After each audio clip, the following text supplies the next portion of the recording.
Hello, Hearts of Oak supporters. It's wonderful to see you again on a Thursday evening, the last day in April.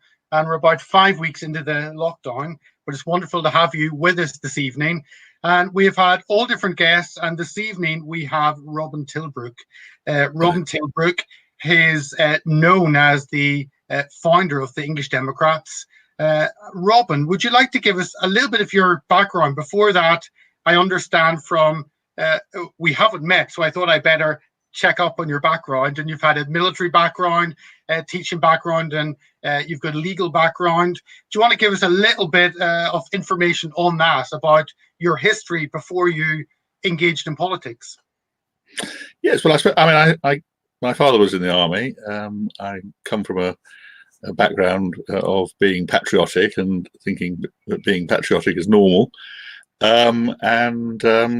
I suppose what's happened, and certainly what was happening in the election in the run-up to Blair getting elected and then him getting elected, was that they then got a focus on really what should happen for England, I thought, because what was happening in Scotland and Wales was that they were getting referenda on whether or not they could have their own parliaments, first minister and governments. But nothing for England. I had been active within the Conservative Party, but I found that the Conservatives were not at all interested in doing anything for England. In fact, I had people like Norman Tebbit and so on say to me that really raising the idea of needing to do something for England, he thought was not something that should happen, because the important thing was the union. Then I discovered that the Conservatives had actually started the whole process of trying to break England up into regions, and that of course they've carried on with the Barnett formula, with giving lots of additional extra money, about £2,000 for every man, woman and child, more to, as it is now, more for Scotland, and also more in Wales and more in Northern Ireland. But of course, the other thing that was happening was that Blair had gone ahead with the devolved assemblies, as they're sometimes described as. But you've got to bear in mind, with Scotland, they actually have got some real legislative power. They've got a government that actually looks after them. They've also got a Secretary of State in the Westminster system, looking after their interests. So it's not surprising that they wind up with all sorts of benefits, and being better looked after, both financially and in terms of their access to democracy, than people in England do. Robin, I'm interested. You study. I think you did study politics. I think I did politics and economics. Yes, but then you went into the army. How did that? Obviously, politics was not on the agenda from day one. To be fair, I went into the army straight from school. Okay. I was only a short time in the regulars, but later on I was in the Cheshire Yeomanry for a while, and that produced quite a good little story for when we were dealing with the EU referendum, because the Cheshire Yeomanry's role was basically keeping tabs on where the Soviets had got to if they came over the wire, and also, just as importantly, keeping tabs on the next army in the lineup for NATO. And the next army was the Belgium army, right? And obviously everybody expected them to run for it pretty early on. And of course we needed to know when they did so. Careful.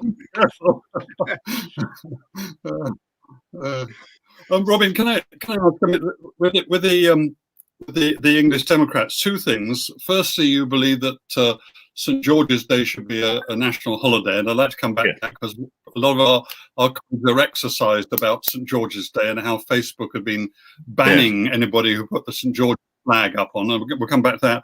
So, but one of your policies, it should be a national holiday. Yes. The other one, as you've almost alluded to already, is you want English independence, which means presumably the breakup of the union. Yes. A lot of people might find that a bit difficult to stomach, but could you explain both those, Pete? Let's do the English independence first, and then we'll come on to St. George's Day. Yeah, so Parliament. we did campaign. We launched and campaigned for a good decade on having an English First Minister, government, and Parliament with at least the same powers as the Scottish ones. That was what we were campaigning about. Well, that's our principal campaign. But what we were basically finding was that the British establishment, the Conservative and Labour establishment in particular, what they were saying was that they felt that England was too big. We weren't allowed to have our own parliament. You know, the fact that the Scots and Welsh had got it was neither here nor there. England had got to be broken up. And so with Gordon Brown, for example, we got the whole business of Gordon Brown saying the nations and regions of Britain. Gordon Brown was basically trying to say that England were the regions. England didn't exist to him, and we had some official statements from the Labour leadership, like John Prescott when he was Deputy Prime Minister. He said there was no such nationality as English. So we were finding that it has become a bit of a binary choice. If you want England to remain as an entity, then the United Kingdom, in the way that it's been operated at the moment, is against England.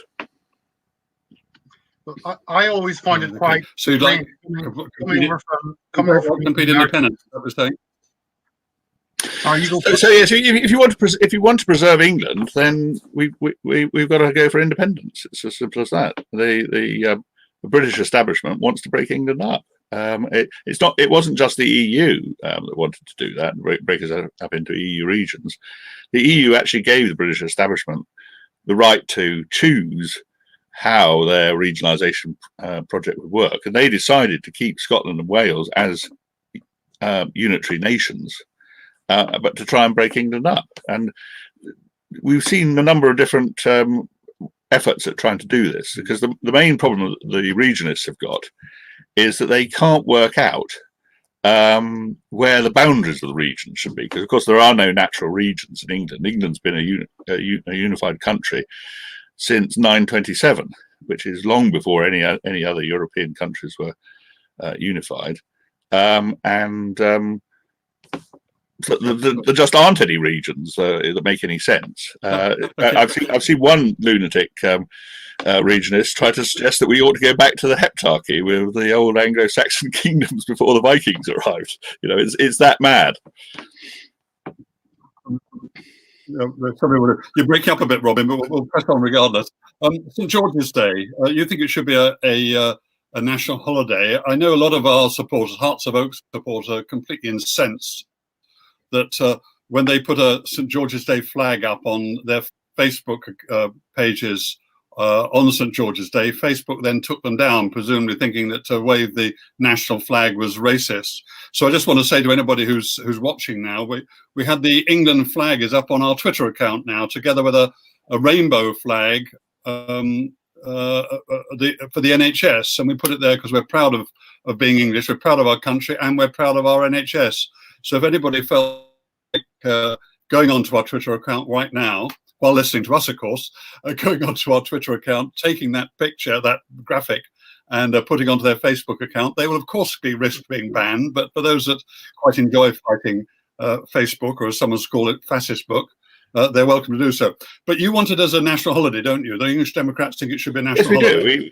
We think that there ought to be a national holiday for England, just the same as there obviously are for Scotland, Wales, and Ireland. So why not for England? We should celebrate our nation, and the traditional celebratory day for England is St. George's Day. So that's why we say St. George's Day. Although I would just say some people have suggested that we perhaps ought to go for English Unity Day, which just so happens to be the 12th of July, which Peter will recognise.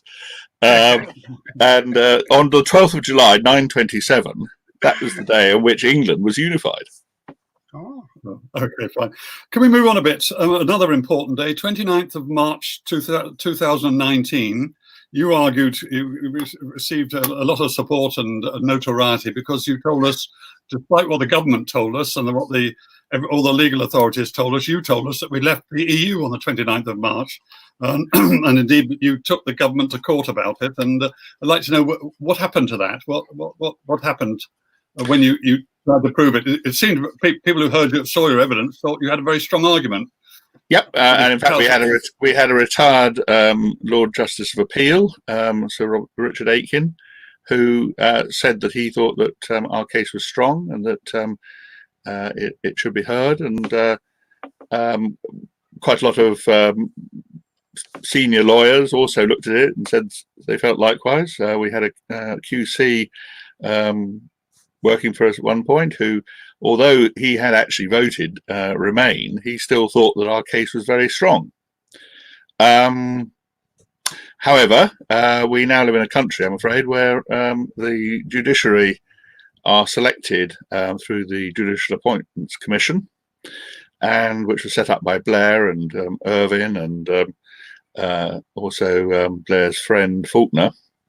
And it was set up deliberately, and as Lord Irvine said in his speech, deliberately to ensure that nobody with, as he put it, reactionary views could be appointed or promoted within the bench.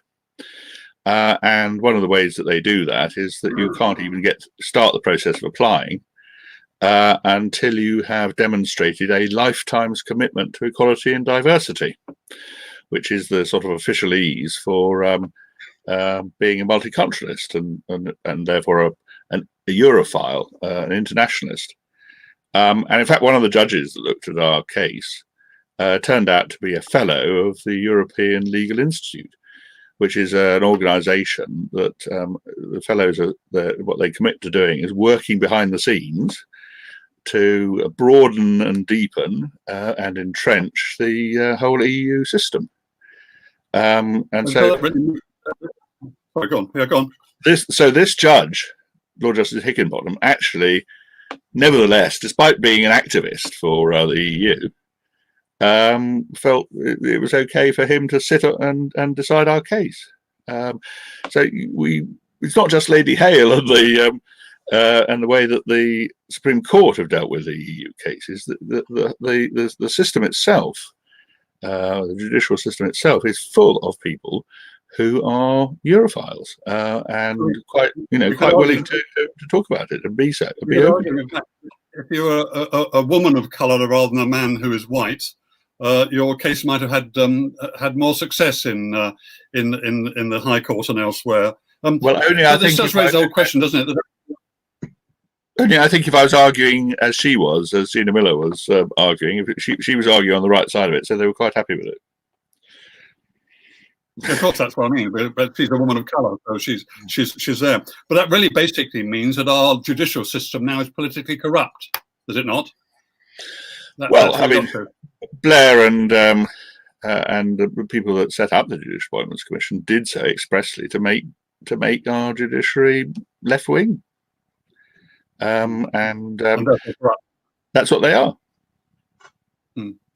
No, absolutely. But Alan, I think the key thing to ponder is in this is the Conservatives have been in power now for over a decade, and they have done absolutely nothing about the appointment system. So it's no good them coming along and saying, "Oh dear, the Supreme Court came up with a decision we didn't really like."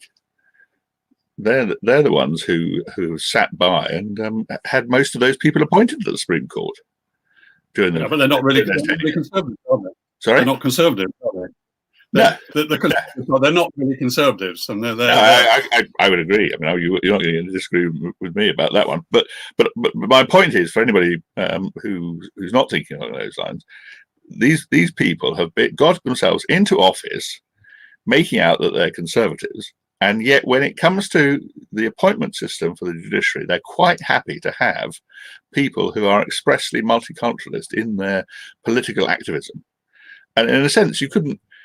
I quoted the judge who got involved in our case, but Lady Hale's quite a good example because she wasn't a great lawyer. Nobody ever thought that she was a great lawyer, but her career path was based on the fact that she was a very active activist on the feminist side, and that was what got her promoted up to the becoming the president of the Supreme Court of the United Kingdom. And isn't Robin? Isn't what Brexit? The 3 years after the Brexit vote, when we didn't get Brexit, showed that actually the whole political establishment in its wider way, not just the politicians, but Whitehall, the judiciary, the media, the senior levels of the police, the senior levels of the Church of England, they all buy into this Anglophobic, globalist, internationalist agenda, which prioritizes everybody else apart from the Brit.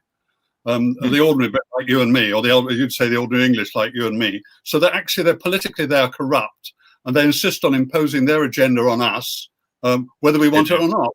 And they finally got exposed by Brexit, and that was the best. I think you're absolutely right, Alan. Brexit definitely exposed them, and it exposed them because the whole business of having a referendum is the decision is then made by the actual majority in the country, and referenda are part of the idea of popular democracy, where you're actually looking at trying to do what most people want.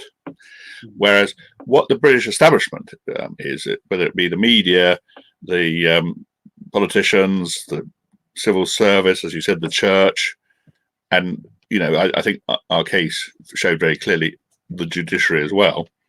What they like is the sort of pretense of democracy, which is so-called liberal democracy, whereby liberal democracy has all sorts of institutions in place that try to prevent the majority ever getting their way. And so they were for the first time in their lives, they were confronted with the fact that the majority had actually been allowed to have its say, and the majority had been very clear that it wanted something different to what the establishment wanted.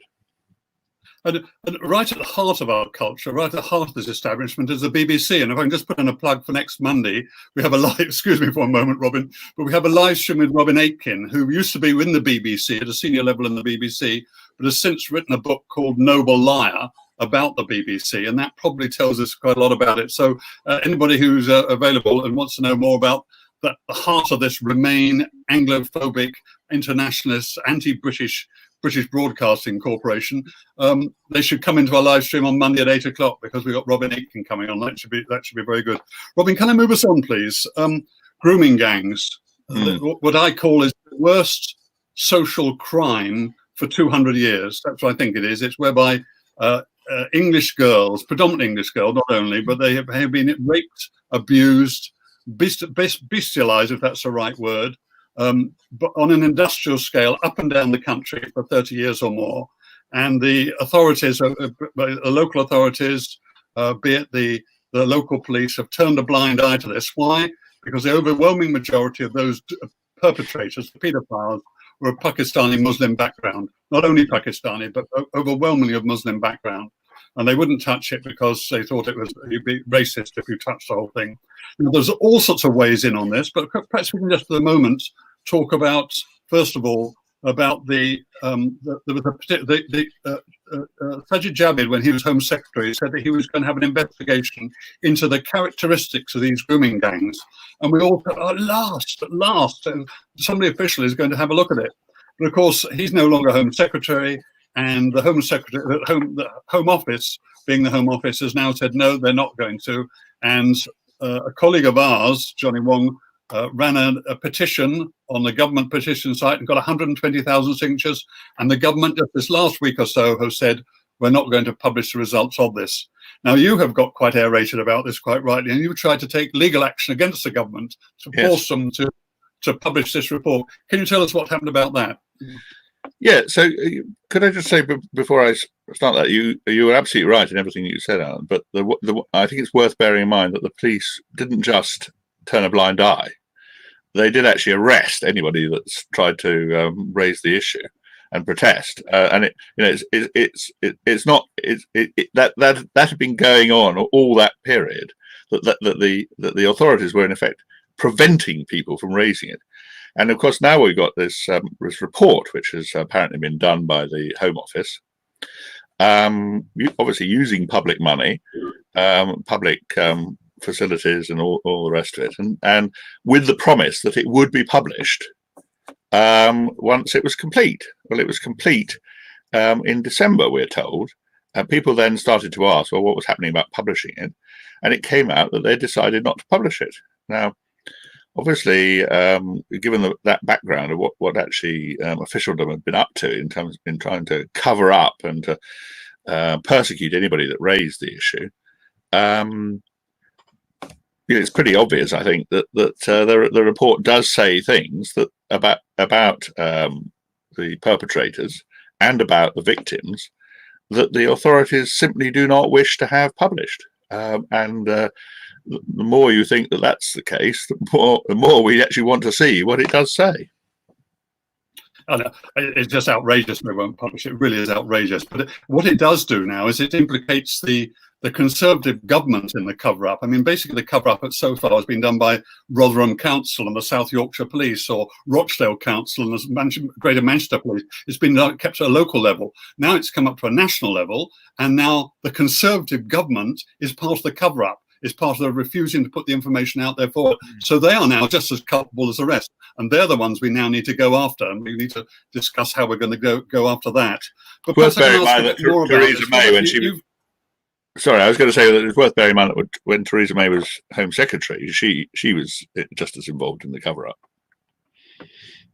Yeah, they're there, but it's now there to prove. It's no longer just a local thing; it's a national thing, a national government. And so, locally, it's almost entirely Labour. You know, Labour. Rotherham is run by Labour. Newcastle's run by Labour. Oxford's run by Labour. But now the Conservatives are part of the same thing, as we would expect. It's the establishment covering up and trying to pursue their agenda. But can I just ask about the thing that justice for victims? What are the prospects for victims to themselves to take action against the perpetrators, against authorities, and so on? The prospects are strong if victims are willing to come forward, and they needn't come forward thinking that their names got to be splashed all over the papers or even known to the defendants. There is a system within the civil procedure rules to where appropriate to keep the name out of the pleadings. So you know, the person bringing the case could be known as Miss A, and also the address can be kept secret as well. So they're not necessarily getting themselves into the firing line, although I think that's the worry, particularly knowing how unwilling the police were to help. They're worried that they may yet get back into the firing line and be again abused, at any rate physically attacked, perhaps by their ex-perpetrators. I don't think that that's very likely. I think it would be perfectly possible to look after them. The amount of money at stake is potentially very large, because many of these girls have been raped literally hundreds of times, and I think it's fair to say that a conservative figure for damages for rape is £30,000 per rape.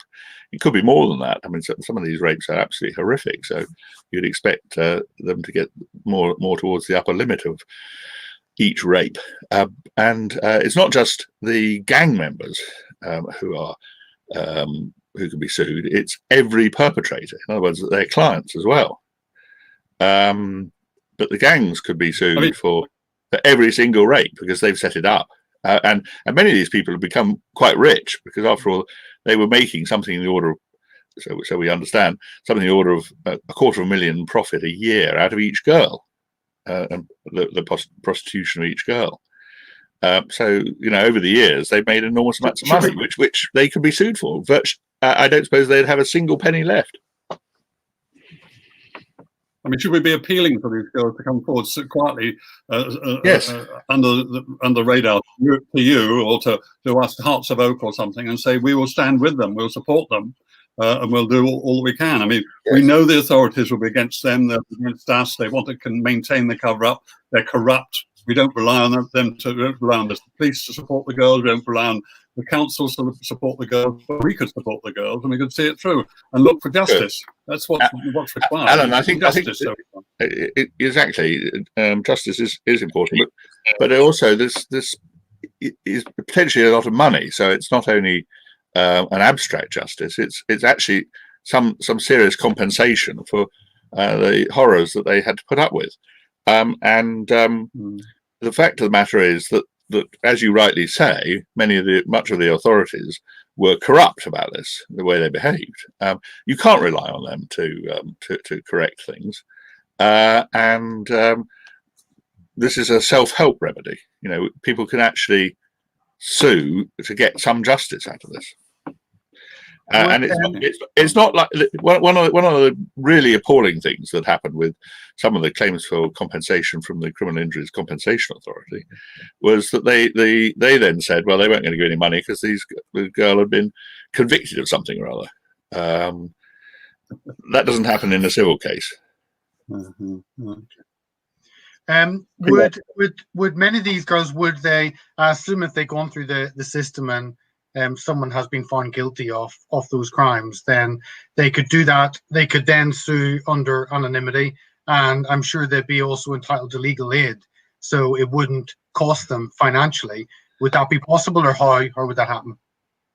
So one of the things that both the Conservatives and Labour did over the course of the last 15 years or so was they got rid of legal aid.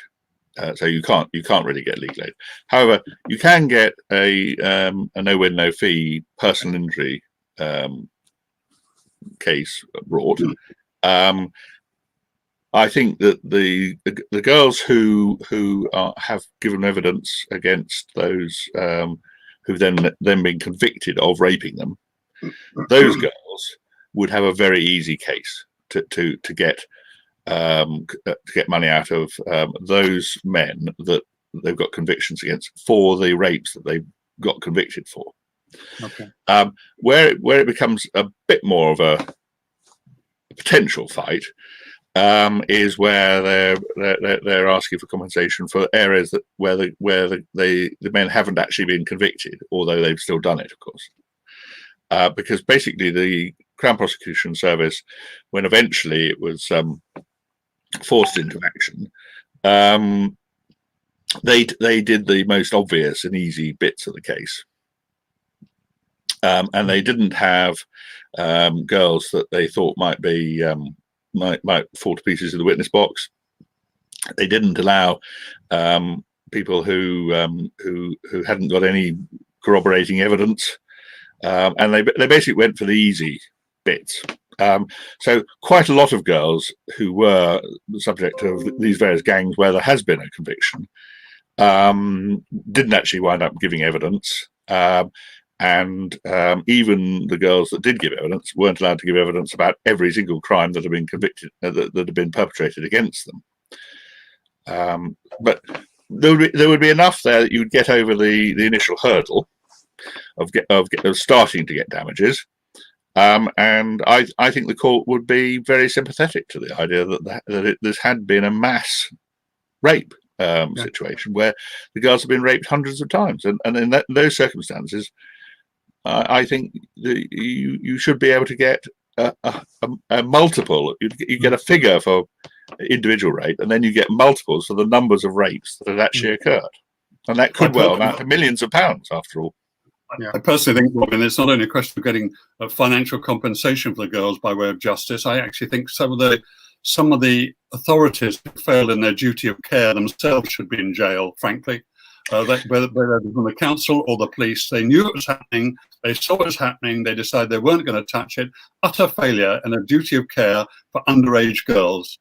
And I totally agree with that, but I was just talking about civil cases where you don't go to jail; you get ordered to pay money. I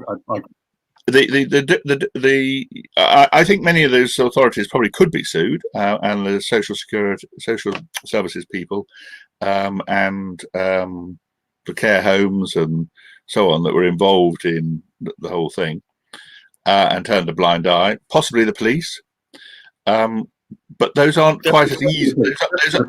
As cases, those aren't quite as easy. The primary people that you go for in a case are of course the actual perpetrators. As political people, we are just as angry with those that knew it was happening and failed in their duty of care. Tens of thousands of girls had their lives wrecked because the authorities knew it was happening, and it was happening with impunity. It was happening, and the perpetrators would flaunt it. They say, "Well, you can't touch me because I'm ethnic minority. You know, you're racist." And the police and the authorities bow down to that and say, "Yeah." So so many lives have been wrecked. Some people ought to be in jail for this. And I'm not talking about the perpetrators. They ought to be in jail, and some of them are. But the authorities ought to be in jail. It makes me very angry, if I'm honest. Can I move us on, because time's getting on? Yes. Just want to talk about how you're enjoying lockdown, and you rather object to lockdown because you're taking the government to court of lockdown as well, aren't you? Yes. So we started the ball rolling with a judicial review of the government's lockdown provisions. I mean, it's worth bearing in mind that that they made all this. First of all, they were following the well-established plan that all governments have developed over the last 20-odd years as to how to deal with an epidemic. They were following that plan, and then something happened. We don't know quite what. Some people think that Boris and co panicked because they got the Imperial College professor Ferguson coming out with these wild figures of 250,000 or more people likely to die. Although his track record is he reckoned that millions of people were going to die of mad cow disease at one point, and I think 200 did in the end. You wonder who about. So you would have thought they might have taken what he said with a bit of a pinch of salt, but no. The story is that they panicked. The strange thing, though, is before the panic actually happened, he had already retracted and said that he thought actually it was probably a maximum about 20,000 or so who died directly of coronavirus, and that figure basically, although we've got a notional figure of more than that now, if you listen carefully, they're not saying they died of coronavirus. They're saying they died of causes associated with coronavirus. But so the government panicked. It abandoned the long-held plan, and then we had a whole series of announcements. No elections until next year. We weren't allowed to have any public meetings or any further sports events. And then Boris came on the television and basically told us we were all ordered to stay at home, even though at that point he hadn't actually got any power to tell us to do that.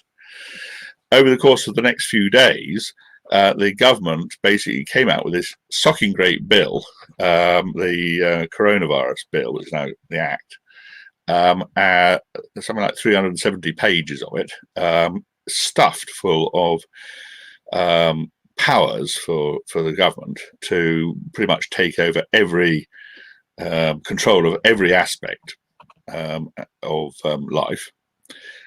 It gives them full sort of dictatorial powers. I mean, after all, Conservative MP Steve Baker said it was, I think he said something like nearly totalitarian. In other words, it's like Hitler or Mao. So basically, they pushed this through. Interestingly, with it 12 hours later, they produced all the regulations about lockdown under a 1984 Act.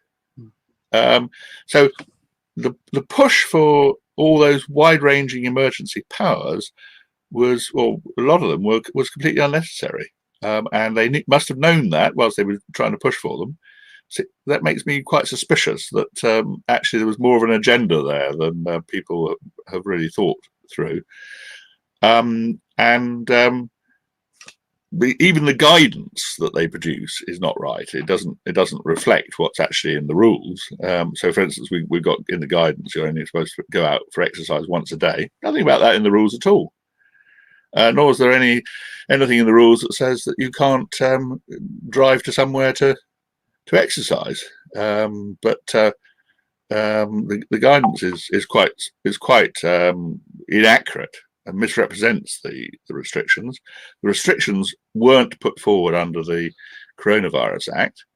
And then we've got the Coronavirus Act, which basically leaves Parliament in the role that every 6 months Parliament gets a decision that actually counts, which is whether or not the emergency powers carry on. But in the meanwhile, the government can make law without having to go through the parliamentary process. And the Christian Concern people spotted that the government was actually trying to sneak through a major change to abortion law without it going through Parliament.